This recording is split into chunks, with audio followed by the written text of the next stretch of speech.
नमस्कार, स्वागत कर रहा हूं अपने इस चैनल ऑनलाइन केमिस्ट्री क्लासेस में। और आज मैं आपके लिए लेकर के आया हूं syllabus Uttar Pradesh public service commission GIC main का जो एग्ज़ाम होने वाला है, इसका सिलेबस क्या है, इस पर पूरा डिस्कशन, पूरी बातें आपसे करेंगे। लेकिन सभी सिलेबस की बात नहीं करें, हालांकि मैंने ये पूरा जो है यूपीपीएससी की वेबसाइट से डाउनलोड किया हुआ है, आप भी इसको डाउनलोड कर सकते हैं, नो प्रॉब्लम। लेकिन आपको मैं बता दूं, देखिए हिंदी और जो निबंध का मैटर है वो तो आप आसानी से देख सकते हैं, उसके लिए कोई दिक्कत नहीं है। लेकिन मैं जो बात करूंगा वो सिलेबस की बात करूंगा, अपने केमिस्ट्री के सिलेबस की, यानी कि जो सिलेबस है केमिस्ट्री का वो क्या होगा, मैं उस पर पर्टिकुलर बात करने जा रहा हूं। तो देखिए सिलेबस आपको यहाँ मैंने दिखा दिया, शो हो रहा होगा ये सिलेबस, आपको इस पर दिख रहा होगा। बाकी फिजिक्स का भी सिलेबस दिया, ये वेबसाइट से आप भी डाउनलोड कर सकते हैं, ऐसा कुछ नहीं है, आप भी इसको देख सकते हैं। अब यहाँ सिलेबस क्या है, मैं आपसे डिटेल की बात करूंगा, कौन कौन से टॉपिक्स हैं जिनको आपको ध्यान में रखना चाहिए, उन टॉपिक्स की भी बातें मैं करूंगा आपसे। तो पूरे सिलेबस को जानने के लिए, पूरी बात को जानने के लिए इस वीडियो में आप मेरे साथ बने रहेंगे। तो नमस्कार साथियों, कैसे हैं, ठीक होंगे ना।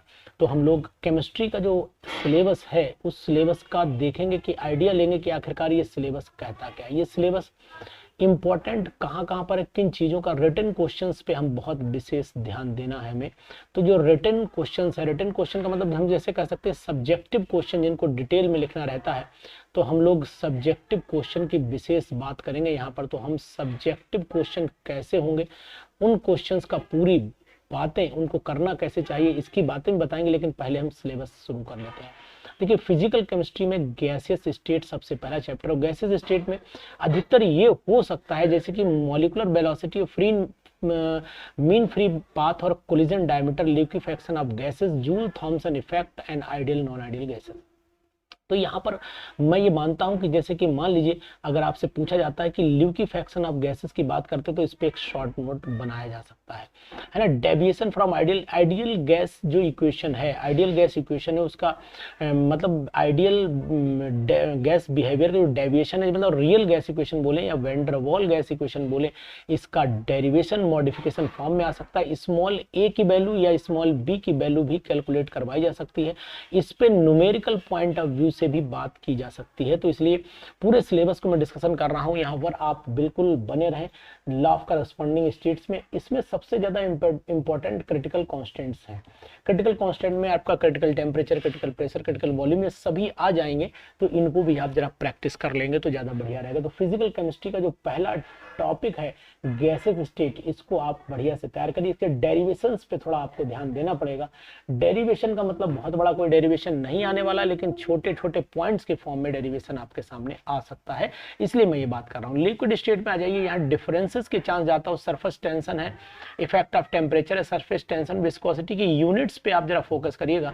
इसकी यूनिट्स और फार्मूले दोनों पर अगर आप फोकस करेंगे तो बहुत अच्छी बात आपके लिए हो जाएगी, फायदेमंद हो जाएगी। टेम्परेचर का इफेक्ट और प्रेशर का इफेक्ट विस्कोसिटी पे ही पढ़ना है, तो इन पे अगर आप विस्कोसिटी पे इफेक्ट पढ़ लेंगे तो हो सकता है कोई इस पे एप्लीकेशन आपके सामने नजर आ जाए कि नहीं साहब इसका एप्लीकेशन क्या हो सकता है, तो वो नजर आ सकता है। तो इस चीज पे आपको ध्यान रखना पड़ेगा। अब हम लोग बात कर लेते हैं सॉलिड स्टेट में ही, सॉलिड स्टेट में ही बात करते हैं कि सॉलिड स्टेट में टॉपिक देखिए सिमेट्री ऑफ क्रिस्टल सिस्टम, ये मैंने पढ़ा रखी है ऑलरेडी, पिछली जो पीजीटीज की मैंने तैयारी कराई थी उसमें बताई हुई है। और बहुत सारे मेरे साथियों का जो सिलेक्शन हुआ है वो लोग बिल्कुल नोटिस करें इस बात को। मिलर इंडिसेस पे क्वेश्चन इस बार भी पीजीटीज में आया था, पीजीटी 2021 का जो हुआ था एग्जाम, इसमें आया था। क्लोज पैकिंग पता होगा आपको, कोऑर्डिनेशन नंबर। अब क्लोज पैकिंग का यहाँ पर डेरिवेशन किसी भी फॉर्म में आ सकता है, वो आपको ध्यान रखना पड़ेगा। NaCl-CaF2 का क्रिस्टल डिफेक्ट में अगर कोई डायग्राम बना के दे दिया गया और पूछा गया, एक्सप्लेनेशन ले लिया गया, तो वो भी पॉसिबिलिटी हो सकती है। NaCl के स्ट्रक्चर से आपको कोऑर्डिनेशन नंबर निकालने के लिए आ सकता है, NaCl से number of atoms at particular point भी पूछा जा सकता है। ये चीजें आपसे पूछी जा सकती हैं, तो इनको आप थोड़ा सा ध्यान में रखेंगे, है ना। तो ये चीजें सॉलिड स्टेट के लिए बहुत इंपॉर्टेंट। थर्मोडायनेमिक्स में तो फुल डेरिवेशन चैप्टर ही माना जाता है ये, और यहाँ पर न्यूमेरिकल का पॉइंट ऑफ व्यू आपको बहुत विशेष इंपॉर्टेंट हो जाएगा। न्यूमेरिकल का आप इसमें ध्यान ज्यादा रखेंगे, तो न्यूमेरिकल आप ध्यान रखिएगा। हेस लॉ से जुड़े हुए न्यूमेरिकल आ सकता है, बहुत इंपॉर्टेंट। हीट ऑफ कंबस्शन पे भी न्यूमेरिकल के चांस बनेंगे, और एंथैल्पी ऑफ सिस्टम पे डेफिनेशन भी आ सकती है। फर्स्ट लॉ ऑफ थर्मोडायनेमिक्स में जो डेरिवेशन छोटा सा फॉर्म है वो फार्मूला पूछा जा सकता है आपसे, इसलिए इस फार्मूले को भी आप ध्यान में रखिएगा। इसके बाद अगर हम लोग बात करते हैं जो यहाँ पर कुछ एक्सटेंसिव प्रॉपर्टीज भी होती है, इंटेंसिव प्रॉपर्टी होती है, कौन सी एक्सटेंसिव प्रॉपर्टी है, कौन सी इंटेंसिव प्रॉपर्टी है, ये मैंने वीडियो ऑलरेडी पीजीटीज में पढ़ाई थी, तो इसको भी आप ध्यान रखिएगा। ये चीज बहुत, अब सबसे ज्यादा जो फोकस करना है वो यहाँ से फोकस करना है। Gibbs Helmholtz equation, Gibbs free energy की इक्वेशन, इनके डेरिवेशंस, इनसे रिलेटेड न्यूमेरिकल्स, इनसे रिलेटेड क्वेश्चंस, क्लेपियन इक्वेशन, क्लेसियस क्लेपियन इक्वेशन, इसके एप्लीकेशंस, ये टॉपिक आपके मान के चलिए कि मैं आपसे बिल्कुल कमेंट करता हूं कि यहां से क्वेश्चंस मिलना चाहिए। इंपॉर्टेंट टॉपिक माना जाता है ये, इसलिए यहां से क्वेश्चन हमेशा आने के चांस बन जाते हैं। तो इस टॉपिक को आपको छोड़ना नहीं है, इस टॉपिक को 100% पढ़ लेना है। इस टॉपिक में आपको बहुत ही कुछ मिल जाएगा एग्जाम में। अब डाइल्यूट सोल्यूशन पे बात कर लेते हैं। डाइल्यूट सोल्यूशन क्या कहता है वो भी आपको बता रहे हैं। जीआईसी मेन का जो एग्जाम होने वाला है उसमें डाइल्यूट सोल्यूशन में सबसे ज्यादा जो चीज है, अगर राउल्स लॉ में जैसे एग्जाम्पल देखे आपसे पूछ सकते हैं कौन सा आइडियल है, कौन सा नॉन आइडियल है, और डेल्टा एच की वैल्यू का रिलेशन। राउल्स लॉ की अगर हम लोग बात करेंगे तो राउल्स लॉ में मतलब जो फार्मूला है P naught minus P upon P naught is equal to chi B, इस फार्मूले पे न्यूमेरिकल्स आने के चांस मिल सकते हैं आपको। क्योंकि क्या होता है कि बहुत चीजें होती हैं जिनका अनुमान, जैसे lowering of vapour pressure, osmotic pressure, elevation, boiling point, इन जो आप लोग अक्सर इन पे न्यूमेरिकल्स और हम ऐसे कहें कि इनके एप्लीकेशन पॉइंट ऑफ व्यू जो क्वेश्चन होते हैं, जैसे कि एप्लीकेशन पॉइंट ऑफ व्यू से अगर हम बात कर लेते हैं कि जो डिप्रेशन फ्रीजिंग पॉइंट पे है कि भाई जो होते पहाड़ों पर जो रेडिएटर होता है उनमें बर्फ क्यों जम जाती है, मतलब उसको बर्फ को जम जाती है, उसको रोकने के लिए उसमें ग्लाइकोल मिलाते हैं, इस तरीके का पॉइंट होता है। जैसे कि मान लीजिए जो आइसक्रीम के जो ठेले लगे होते हैं उनकी जो कुल्फी जमती है उसमें नमक क्यों मिलाते हैं, ये सब इसी तरीके के बहुत सारे एप्लीकेशंस। या फिर जैसे एबनॉर्मल कॉलिगेटिव प्रॉपर्टीज में है तो कौन सी कॉलिगेटिव प्रॉपर्टी है, कौन सी नहीं कॉलिगेटिव प्रॉपर्टी है, बेंजोइक एसिड, एसिटिक एसिड, इनका मॉलिक्यूलर मास हैवी क्यों, प्रैक्टिकली ज्यादा क्यों आता है, ये सब चीजें आपको ध्यान रखनी पड़ेंगी, ये सब इसमें आ जाती हैं। और थर्मोडायनेमिक ट्रीटमेंट अगर देखेंगे तो यहाँ पर बहुत ही कॉलिगेटिव प्रॉपर्टी का थर्मोडायनेमिक ट्रीटमेंट जो है वो डेल्टा एच से जो क्या रिलेशन है, कौन कब एनर्जी रिलीज होगी, कब एनर्जी जो है एब्जॉर्ब होगी, इनसे जुड़े हुए जितने भी टॉपिक्स हैं, एप्लीकेशन हैं, उनको आप ध्यान में रखेंगे।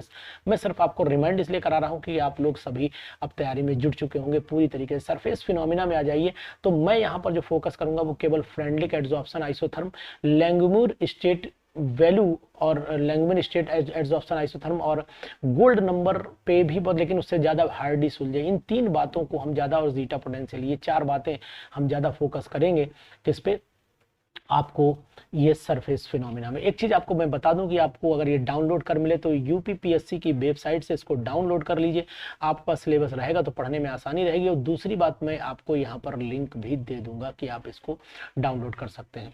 केमिकल काइनेटिक्स जो एंड मॉलिकुलरिटी में भैया, एक तो ऑर्डर ऑफ रिएक्शन और मॉलिकुलरिटी में ऑर्डर ऑफ रिएक्शन की जो यूनिट होती है के की, यहाँ पर के की यूनिट पे जरा फोकस करना है आपको, है ना। जीरो ऑर्डर पे थोड़ा ज्यादा ध्यान देना है, और उसके बाद है फर्स्ट ऑर्डर, इन दोनों पे विशेष ध्यान दे लीजिएगा। और उसके बाद जो है आपको ध्यान दे लेना है एक्टिवेशन एनर्जी पे, एनर्जी ऑफ एक्टिवेशन जिसे बोलते हैं। कैटलिस्ट में एंजाइम पे थोड़ा फोकस करिएगा, है ना। और यहाँ पर सॉल्ट यानी कि primary salt effect in the ionic reactions, ये टॉपिक भी बहुत ही इंपॉर्टेंट है एग्जामिनेशन के लिए, तो आप इनको भी थोड़ा आगे बढ़ा लीजिएगा। अब हम लोग बात कर लेते हैं केमिकल इक्विलिब्रियम पे। केमिकल इक्विलिब्रियम में अगर हम चलें तो यहाँ पर केपी केसी के रिलेशन से जो क्वेश्चंस आएंगे वो क्वेश्चन आने की संभावना है। आप बिल्कुल इनको नोटिस करिए और आप देखिएगा आपको क्वेश्चन मिलेंगे, 101% यहाँ से क्वेश्चन मिलेंगे आपको। जो मैं बता रहा हूँ, जो टॉपिक आपसे साथ डिस्कशन कर रहा हूँ, इन टॉपिक से क्वेश्चन मिलने की संभावना है। डिग्री ऑफ डिसोसिएशन और एसोसिएशन, इन पे भी आप काम करेंगे। और मॉलिकुलर, यहाँ पर ब्रॉन्स्टेड और लुईस कंसेप्ट, इस पे भी क्वेश्चन आएगा। पीएच पे भी क्वेश्चन आने की, पीएच पे तो मान के चलिए कि मैं उम्मीद करता हूँ कि 101% क्वेश्चन मिलना चाहिए। बफर सॉल्यूशन, सॉल्बिलिटी प्रोडक्ट, यानी कि इतना पार्ट यहाँ से बहुत इंपॉर्टेंट बन जाता है। ये पार्ट आप विशेष तौर से ध्यान रखें। केपी केसी के रिलेशन में केवल केसी की वैल्यू भी कैलकुलेशन की जा सकती है कि अगर एक मान लो रिएक्शन ऐसे करके अमोनिया लिखी, इधर से बैक कर दिया, यहाँ N2 लिखा और यहाँ 3H2, इसको वापस भी करके बना दिया, उसका क्या रिलेशन पूछे तो वो भी पूछा जा सकता है आपसे, तो इस चीज का ध्यान रखिएगा। हेट्रो जो इलेक्ट्रोकेमिस्ट्री है, इसमें इलेक्ट्रोकेमिस्ट्री में तो कोलरिश लॉ, इस पे ध्यान रखें। इंडिपेंडेंट माइग्रेशन, ये दोनों टॉपिक बहुत ही भैया इंपॉर्टेंट है, इनको आप छोड़ना नहीं है किसी भी कीमत पर। और इनके फार्मूले, इक्विवेलेंट कंडक्टेंस है ना, स्पेसिफिक कंडक्टेंस, ये इन पे फार्मूले जरूर ध्यान रखिएगा। और जो फैक्टर्स वाला पॉइंट है इसको जरा एक बार, मेरा सभी साथियों से सजेशन है कि फैक्टर्स अफेक्टिंग द कंडक्टेंस, इनको आप एक बार एनसीईआरटी वाला भी पढ़िएगा, क्योंकि वहां भी बहुत इंपॉर्टेंट लाइंस दे रखी है। मैं इसलिए बोल रहा हूँ, बाकी तो आप जो किताब पढ़ रहे होंगे, लेकिन ये पूरा इतना टॉपिक पढ़ने के लिए आपको एनसीईआरटी की मदद मेरे हिसाब से लेनी चाहिए, ये वहां पर इंपॉर्टेंट बन जाता है। अब यहाँ पर लिक्विड जंक्शन पोटेंशियल और केमिकल सेल्स विदाउट ट्रांसफरिंग और फ्यूल सेल, इस पे भी क्वेश्चन आने की संभावनाएं ज़्यादा है, तो इन टॉपिक्स को भी पढ़िएगा। इनऑर्गेनिक केमिस्ट्री में बहुत ज़्यादा नहीं है। इनऑर्गेनिक केमिस्ट्री में सिंपल फंडा है कि atomic structure, dual nature of particle, ये सब आप पढ़ लीजिएगा, है ना। क्वांटम नंबर, ये सब पहला आप टॉपिक पढ़ सकते हैं, कोई दिक्कत नहीं है। उसके बाद हम लोग बात कर लें, वही आप वो प्रिंसिपल पढ़ा हुआ है आपको, मैंने पढ़ाई भी है। स्ट्रक्चर ऑफ एटम, मैंने अभी स्ट्रक्चर ऑफ एटम पूरा डिस्कशन किया हुआ है आपसे, ये स्ट्रक्चर ऑफ एटम आप आराम से पढ़ लीजिएगा। तो मैं यहाँ पर लिख देता हूँ structure of atom. Structure of atom मेरी ही वीडियोस में है ना पड़ी हुई है, सब एक एक टॉपिक इसमें से डिस्कशन किया है। लेकिन अभी आप एक चीज छोड़ चुके होंगे जो मैं आपको बता देता हूँ, न्यूक्लियर केमिस्ट्री छोड़ चुके होंगे। और न्यूक्लियर केमिस्ट्री बहुत लोगों की इसलिए छूट जाती है क्योंकि वो पढ़ते नहीं है, ना पढ़ाते हैं। कारण है कि ना तो सीबीएसई में है, ना ईआईसी में, ना यूपी बोर्ड में, सभी से हटा दी गई है। अर्लियर ये थी, पहले थी जब हम इसमें क्योंकि आईएससी बोर्ड में हमने शुरुआत में पढ़ाया था, तो मुझे याद है कि ये न्यूक्लियर केमिस्ट्री वहाँ पर थी, पढ़ाई जाती थी। तो अब वो भी वहाँ से हटा दी, तो टॉपिक टच से दूर हट रहा है, इसलिए इसको आप जरूर पढ़ लीजिएगा। इंपॉर्टेंट है, यहाँ से भी क्वेश्चन आपको मिलने वाले हैं। फजान रूल मैंने पढ़ाया हुआ है, देखिएगा। बॉन्ड ऑर्डर मैंने पढ़ाया हुआ है, ये पूरा डिटेल मैंने इस टॉपिक की पढ़ा रखी है। आप वीडियोज़ में जा करके पीजीटी 2022 का जो मैंने स्लॉट डाल रखा है उसमें आपको मिल जाएगा। S block, P block, D and F block, इनको भी आप ध्यान से पढ़ेंगे, क्योंकि इनमें क्या है कि इनमें एब नॉर्मल बिहेवियर होता है। मेनली जो एक्सेप्शंस हैं उनको आपको ध्यान में रखना पड़ेगा। तो पीडीएफ ब्लॉक तो फिर आप मेरे हिसाब से अगर आपके पास किताब है, जेडी ली की किताब है, तो जेडी ली की किताब से पढ़ लीजिएगा। वो उसमें इतना मैटर है कि ये आपके सभी क्वेश्चंस मदद मिल जाएंगे, सॉल्व हो जाएंगे। और अगर आप चाहें तो ये जितने भी एस और पीडीएफ ब्लॉक है, ये किसी भी जो किताब है जेई मेन की, नीट की किताब है, उसकी मदद से भी ये एसपीडी ब्लॉक यूज़ कर सकते हैं। लेकिन जब हम लोग ऑर्गेनोमेटेलिक कंपाउंड में चलेंगे, बायो इनऑर्गेनिक मॉलिक्यूल में चलेंगे, तो फिर आपको किताब ये काम नहीं करेगी, फिर आपको दूसरी किताब की मदद लेनी पड़ेगी। ये चीज़ आप ध्यान रखिएगा। तो ये केवल इतनी बातें बता रहा हूँ कि ये एसपीडीएफ के लिए बहुत ज़्यादा मेहनत करने की ज़रूरत नहीं है। एसपीडीएफ के लिए आप सिंपल जो है वो कोई भी जेई की किताब यूज़ कर सकते हैं, आपको ये सब क्वेश्चन वहाँ से सॉल्व हो जाएंगे। अब आ जाइए, ये एफ ब्लॉक तक आप रहिएगा, एफ ब्लॉक तक आराम से सॉल्व हो जाएगा। लेकिन इसमें भी कुछ ऐसे टर्म है, जैसे आपको मदद ऑर्गेनोमेटेलिक केमिस्ट्री में, है ना, ऑर्गेनोमेटेलिक कंपाउंड्स में जितने भी ऑर्गेनोमेटेलिक कंपाउंड्स हैं, इसमें आपको मदद आपको एम के जैन की भी लेनी पड़ सकती है, आईएल फिनार की भी मदद लेनी सकती है, क्लेडिन की भी मदद लेनी पड़ सकती है। तो इन किताबों की मदद लेनी पड़ेगी। बायो इनऑर्गेनिक केमिस्ट्री जरूर पढ़ लीजिएगा, ये आना ही है। यहाँ पर मैं लिखे दे रहा हूँ, क्वेश्चन आना पक्का है, बिल्कुल 101% आ सकता है क्वेश्चन, क्योंकि इसमें मेनली मेटल कौन सा होता है, कौन सा मेटल जो है वो रिस्पॉन्सिबल है, ये चीज़ मेटल याद रखिएगा, और कौन सा पिगमेंट इसमें काम करेगा, ये सब चीज़ें, मतलब इनमें जो मायोग्लोबिन है, हीमोग्लोबिन है, कौन सा एनिमल में कौन सा पाया जाता है, ये चीज़ भी ध्यान, किस प्लांट में पाया जाता है, ध्यान रखना पड़ेगा आपको। तो ये चीज़ पढ़ेगा। ऑर्गेनिक केमिस्ट्री में हम लोग बात कर लेते हैं। तो ऑर्गेनिक केमिस्ट्री में जरा हम स्लॉट में जाते हैं, तो देखिए some basic concept of organic chemistry, यहाँ से जब चलेंगे तो इतना टॉपिक जो है, यानी शुरुआत के जितने भी टॉपिक हैं, जैसे कि अगर हम बेसिक टेक्निक की बात करें, आईपीएसी नोमेनक्लेचर की बात करें, मैकेनिज्म ऑफ ऑर्गेनिक रिएक्शंस की बात करें, तो इनके लिए तो आप जनरल कोई भी बुक यूज़ कर सकते हैं, इनके लिए कोई प्रॉब्लम नहीं है। ये टॉपिक आप ऑलरेडी अगर टीचर हैं तो पढ़ा रहे होंगे, उसमें भी कोई शक नहीं, मुझे याद है, अच्छे से पता है, ये टॉपिक आप पढ़ा रहे होंगे। इनमें मैं ये कहूँ कि नहीं साहब कोई पर्टिकुलर इसमें, हाँ इसमें एक चीज़ मैं आपको और बता दूं, बड़ा यहाँ पर लिख देता हूँ कि एप्लीकेशन इनके जो है वो आप जरूर ध्यान रखिएगा। जैसे कि कोई कंपाउंड अक्सर ये होता है कि मान लो हमने कीटोन तो पढ़ा, लेकिन कीटोन जो फॉर्म आया वो ऐसे आ गया, अब ये कंफ्यूज कर गया कि यार कौन कहाँ क्या जुड़ेगा, इस तरीके से। या फिर मान लो कोई कंपाउंड इस तरीके से दिया हुआ है, यहाँ पे दे दिया, अब है ना इस तरीके से दिया, यहाँ डबल या डाई कीटोन बना के दे दिया, तो इस तरीके के क्वेश्चन, मतलब ये एप्लीकेशन बेस इनके अल्कोहल्स के, एल्डिहाइड के, कीटोन्स के, डेरिवेटिव आपसे बेंजीन के, इनके एप्लीकेशंस पे आपको थोड़ा ज़्यादा फोकस करना पड़ेगा। वो आपको दिक्कत, क्योंकि चूंकि ये टॉपिक आप पढ़ते भी हैं और अगर बिल्कुल फ्रेशर हैं तो आप पढ़ के भी आए होंगे, ये टॉपिक आपको परेशान नहीं करेंगे। परेशान जो करते हैं टॉपिक वो फिर यहाँ से करेंगे, ऑर्गेनिक कंपाउंड्स कंटेन, ये टॉपिक थोड़ा दिक्कत वाला माना जाता है। नाइट्रोजन में याद ही नहीं रहता यार, ये तो सबसे बड़ी दिक्कत करता है कि इसे याद करने, मतलब इसके कंपाउंड्स याद करना, उनमें कहाँ कौन सा बॉन्ड हो गया, कौन सी मैकेनिज्म हो गई, ये सब चीज़ें थोड़ी सी दिक्कत पैदा करती हैं। तो ये जितनी भी ऑर्गेनिक केमिस्ट्री है, ये ऑर्गेनिक केमिस्ट्री का लेवल थोड़ा सा स्ट्रॉन्ग आपको करना पड़ेगा, क्योंकि ये जीआईसी का अपना एक स्टैंडर्ड होता है, इसका एक पर्टिकुलर स्टैंडर्ड होता है। ये नहीं कि बहुत ज़्यादा हमारे हाई फाई में चले गए ना, ये एक अच्छा स्टैंडर्ड मेंटेन करके पेपर देगा। तो एमीन्स जो है, इनका classification primary secondary tertiary amines में डिफरेंस याद करिएगा, है ना। और एमीन्स के जो डिफरेंट डेरिवेटिव्स हैं उनसे जो बन सकते हैं, साइनाइड से, आइसोसाइनाइड से, ये कंपाउंड्स भी आप थोड़ा पढ़ लेंगे तो ज़्यादा बेटर रहेगा, है ना। जनरल मेथड से तो प्रिपरेशन पढ़ेंगे ही। बायोमोलिक्यूल्स में अगर देखेंगे तो बायोमोलिक्यूल्स में कोई नई चीज़ नहीं है, लेकिन यहाँ पर प्रोटीन पर आपको ध्यान देना पड़ेगा, पेप्टाइड बॉन्ड पर ध्यान देना पड़ेगा, ज्योट्राइन पर ध्यान देना पड़ेगा, है ना। तो ये ज्योट्राइन यहाँ दिया हुआ है। आइसोइलेक्ट्रिक पॉइंट पे ध्यान दें, एक एक टॉपिक आप ध्यान से पढ़ते रहिएगा। इनको आप अगर चाहें तो सबसे पहले आप एक सिंपल बुक से रिवीजन कर लीजिएगा, वो आपके लिए मददगार हो जाएगा। अब हम लोग जो मेन इधर बचा हुआ हिस्सा है उस पर थोड़ा सा डिस्कशन करेंगे। देखिए ये जो है केमिस्ट्री, ये तो जितना भी पोर्शन है ये आप देख रहे होंगे, ये पोर्शन वो पोर्शन दिया हुआ है जो पोर्शन आपको बहुत ज़्यादा परेशान नहीं कर सकता। यानी कि सिंपल हम ये कहें कि ये ऐसा पोर्शन है जो आपको ऐसे कहें कि एग्जाम में हेल्प ऐसे करेगा कि आप इस चीज़ को जो है वो प्रैक्टिस बना लीजिए। प्रैक्टिस जब आप कर लेंगे तो कोई दिक्कत आपको मेरे हिसाब से नहीं आनी चाहिए।